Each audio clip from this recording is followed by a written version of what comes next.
அனைவருக்கும் வணக்கம். இன்று நாம் ஏ என்ற எழுத்தினுடைய அல்லது அந்த ஒலியனுடைய மாற்றொலிகளை பற்றி பார்ப்போம்.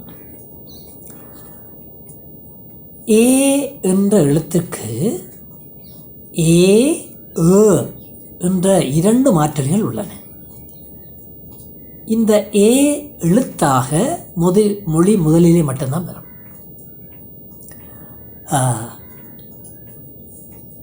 உயிர்மெய்யாக மொழி முதலிலும் இடையிலும் கடையிலும் வரும். இப்போ நாங்கள் பார்த்தால் இட், ட, டா, டி, டி, டூடு அந்த உயிர்மெய் ஒலிகள். இட், இன், இல், இல், இப், இக், இம், இவ், இங். இந்த ஒலிகள் உயிர்மெய் ஒலிகளுக்கு முன்னும் இட் ஒலி தனியாக வந்து அதன் முன்னும் ஏ என வரும். ஏனைய இடங்கள் எல்லாவற்றிலும் ஏ என்று வரும்.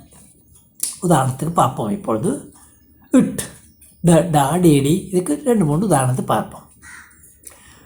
ஏடு, ஏடு இல்லை, ஏடு. தேடு, இதை தேடு என்று சொல்லுவதில்லை, தேடு. மேடு, வேட்டை. கேடு, சேட்டை, சேடம், வேட்டி. இது போன்ற பல உதாரணங்களை பார்க்கலாம். எண்ணுக்கு நான் இனி எல்லாத்துக்கும். கேணி, கேணி இல்லை, கேணி. ஏணி, வேணி, வேண்டாம், வேண்டாம் இல்லை, வேண்டாம். வேண்டும், வேண்டும் இல்லை, வேண்டும். இல், லாளிலி உயிர்மைகளுக்கு முன்னுக்கு பார்ப்போம். வேளம், யானைக்கு வேளம் என்று சொல்லியிருக்கின்றது, வேளம்.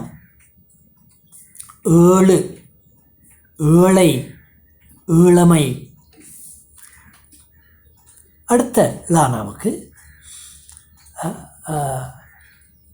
கேள்வி, வேளாண்மை, வேளை, ஏளனம், மேளம். பார்ப்போம். இப், ப, பா, பி, பி இதற்கு முன்னர் பார்ப்போம். ஏப்பம், வேப்பமரம், தேப்பன். தகப்பனுக்கு தேப்பன் சொல்லுவாங்க. வேப்பெண்ணெய். அதே போன்று இக், க, கா, கி, கி. ஏக்கம், தேகம், தேக்கம், ஏகம், வேகம், மேகம், ஏகம் எனதாக. மா, மிம்மி எல்லாத்துக்கும். ஏமாத்து, ஏமாற்றம், வேம்பு, ஏமாறு, தேமல். இவ்வுக்கு முன்னுக்கு பார்ப்போம். வா, விவி முன்னுக்கு. ஏவல், ஏவல் வினை, ஏவலாள், ஏவாள், ஏவு, தேவாரம். எங்குக்கு முன்னுக்கு. வேங்கை, ஏங்கு, தேங்காய், வேங்கை. பாருங்கள், தனியாக வரும்பொழுது ஏறு, ஏற்று இரட்டிக்கும் பொழுது ஏ என்று வருகின்றது. ஏறு, ஏற்று, வேறு, வேற்று. பார்ப்போம். இன்னும் 1-2 உதாரணங்களை ஒப்பிட்டு பார்ப்போம்.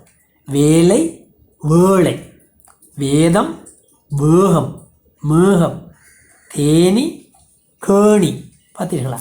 ஆகவே இதை மனதிலே கொண்டு நாங்கள் அழகாக தமிழை உச்சரித்து அழகாக கதைக்க பழகுவோம். தமிழை தமிழாக உச்சரிப்போம். நன்றி, வணக்கம்.